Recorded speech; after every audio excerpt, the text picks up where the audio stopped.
Welcome, everyone. My name is Leslie M. Jasper, and I am the host of the Verbally Disastrous podcast with Leslie and Melissa on Spotify, SoundCloud, and YouTube. Verbally Disastrous presents Early Women in Construction. In honor of Women's History Month that's been going on all month long, I'm going to showcase a variety of early women in construction. I have 8 women from different trades, as well as a non-profit organization that did a renovation project that employed 90 women. We're going to discuss that towards the end of this slideshow. We have Zaha Hadid, and I'm introducing Solveig Erikstad, introducing Lillian Ann Baumbach-Jacobs and Edith Clarke, introducing Deanna Dunlevy and Josephine Striano. Let's meet Zaha Hadid. Zaha was born in Baghdad, Iraq. She went to school in Beirut, Lebanon in 1972 to study mathematics. She moved to London, England after completing her mathematics degree in Lebanon and studied architecture. By 1979, Zaha opened up her own architecture firm. Zaha's aggressive geometric designs were known as deconstructivist, and at the time it was considered avant-garde. By 1983, Zaha achieved international attention via a design entry that she submitted to Hong Kong. Her designs were used throughout Germany, the United States, England, Italy, Qatar, as well as Hong Kong and many other places. Unfortunately, Zaha suffered a heart attack in 2016. She left behind over 36 projects that were unfinished. I couldn't really get too much information on these ladies, so if I'm rather brief with the data, it's just because that's what I'm working with. I did do a search on these ladies and tried to achieve as much data for this slideshow as possible. Moving on to our next early woman in construction, we have Solveig Erikstad. Forgive me if I mispronounce any of these names, it is not my intention.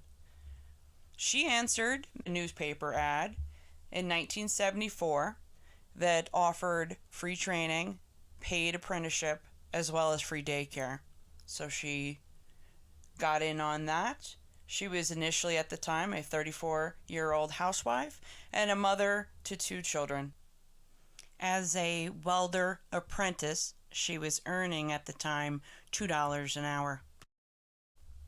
She started out with electrode welding and then moved on to gas welding for the remainder of her career.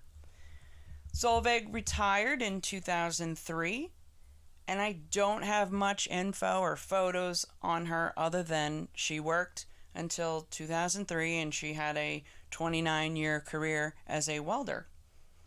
Moving on, our next lady is Edith Clarke. Edith is my favorite, by the way, of all the women. Even though they're all outstanding, Edith is my girl. I would love to have met her. She was before my time. Edith was born in 1883. She was one of 9 children. Herself, as well as her siblings, all became an orphan at the age of 12 years old. They lost both their parents. They moved in temporarily with their uncle, ended up at a boarding school. She used her inheritance for a mathematics and astronomy degree that she earned at Vassar College by 1908. Once she left school, she taught at various colleges post-grad. By 1911, she was enrolled in a civil engineering degree at the University of Wisconsin-Madison. While she was working on her degree, she got an opportunity to work on a research project with Dr. George Campbell. It was an AT&T project. And then at some point she started night school at Columbia University for her electrical engineering degree, and she finished her electrical engineering degree at MIT. By 1919, she earned a MS lowercase c degree at MIT. She was the first woman to earn that. By 1919, she started working at GE, working on the transcontinental line between New York City and Los Angeles. By 1921, she started teaching. She took a job as a physics teacher for a women's college over in Turkey. It was roughly about a 1-year obligation. She was able to return back and work at GE back in the States. She became a salaried electrical engineer, the first woman in the world. Kudos, Ms. Edith. By 1925, she had a patent that was approved for an invention called the Clark calculator. She had a few inventions that she was working on, and by 1926, there was a publication that she created and submitted to the American Institute of Electrical Engineers. It was calculations, complex in nature, of course, for new high transmission lines that they were building, and as the distances became larger and larger and more sophisticated, the calculations were very vital. And this was a pivotal, monumental submission that is still used today for teaching new electrical engineers. By 1956, she was able to retire. She dedicated 25 years to GE, and her last 8 years she was teaching at the University of Texas, Austin. Unfortunately, she passed away 3 years later, in 1959 at 76 years old. I've written more in depth on the blog, even though what I've written, it still doesn't do her justice. She is an amazing woman, and she is worth researching. A very, very talented woman for her time era.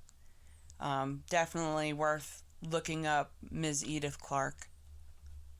Moving on to Lillian Ann Baumbach-Jacobs. She was born in 1930. She was from Virginia. She worked with her dad in the family plumbing business. She earned her master license for plumbing by 21 years old. That was in 1951. Lillian was married to an auto mechanic and raised 2 daughters. During the Korean War, she served as a pinup girl for 250 soldiers that were serving in Korea. In the newspapers at the time, when she went to earn her license, they referenced her as being pretty and not really acknowledging her credentials, which she had just earned. That was groundbreaking at the time. First woman in the U.S. for plumbing to earn her master plumbing license. Lillian's family has set up a website to showcase her talent. I have the link on my blog if you'd like to go check out the family website. Lillian passed away of leukemia at 70 years old in 2000. She sounds like another woman that I would have loved to have met. Moving on, we have Deanna Dunlevy, who grew up in Massachusetts. She started working at 16 years old for Clyde Meserve Electrical Contracting. It was initially to clean up the shop. At night, or when she wasn't working, she was studying to go to school. She was in college to become a teacher, and she was a part-time electrical apprentice. Some bystander decided to give unsolicited input and told her that electrical work was not considered dignified for a woman. This caused her to not only continue what she was doing, but let's push the college courses for the teaching degree aside, and let's go full bore for my electrical degree. She put that on hold, obviously, finished her 6,000-hour apprenticeship, and then she went on to the Franklin Institute in Boston for electrical studies. And once she completed her education, she sat and passed 3 exams, 2 of which were written and 1 oral. Now, by 1962, Clyde hired 21-year-old master electrician. She was the first in Massachusetts. She sounds like another woman that I would love to just talk shop with her. Moving on to Josephine Striano, 26-year-old, first master licensed plumber in New York City in 1977. Josephine worked with the dad and her 3 brothers in the family business. She needed, in order to go for her master plumber license, she needed 7 years work experience, and it involved a 4-hour written exam and a 4-hour practical exam that she passed.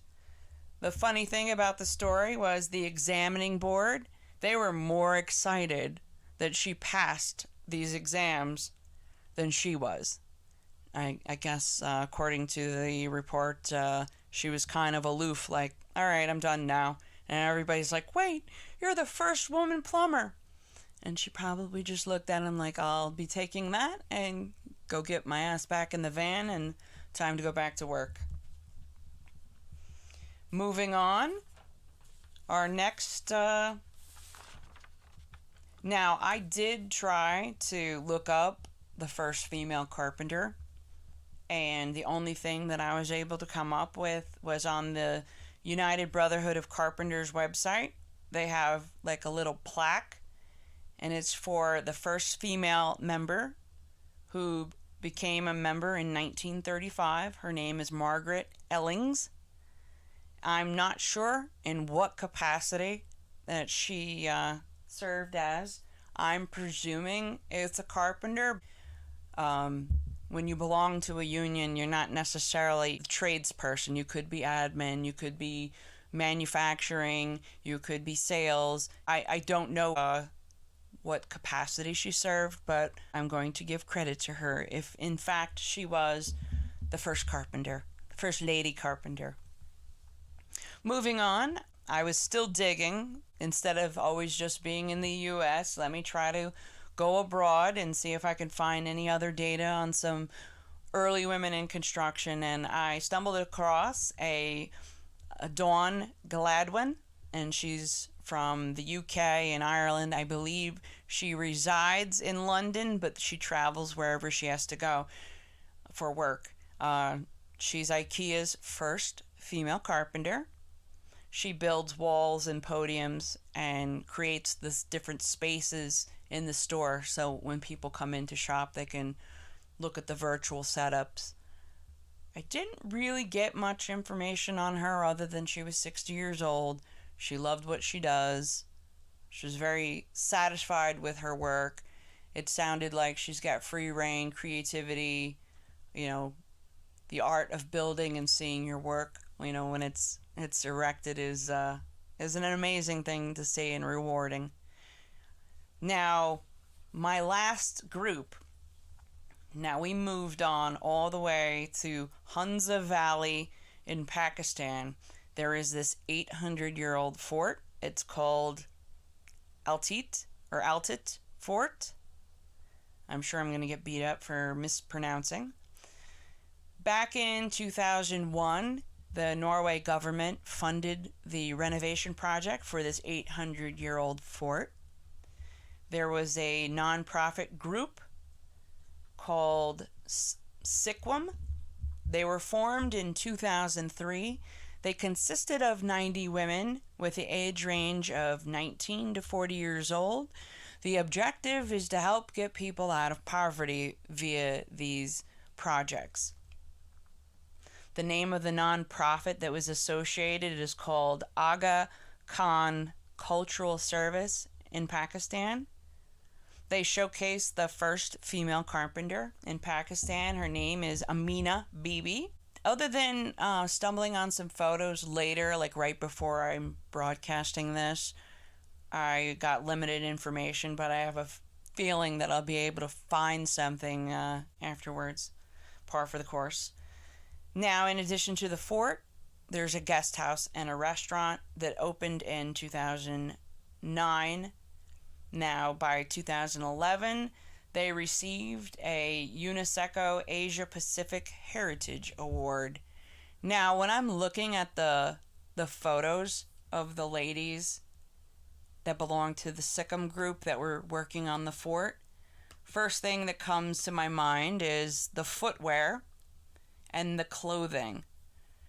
When you look at the photo, you see the ladies, yes, they have hearing protection, but they're not wearing facial coverings. In the photo on the right, it looks like the woman is wearing she's not wearing an N95 mask. It looks like a hospital mask, which is not enough protection. You need an APR 10 for that application, or she's cutting wood.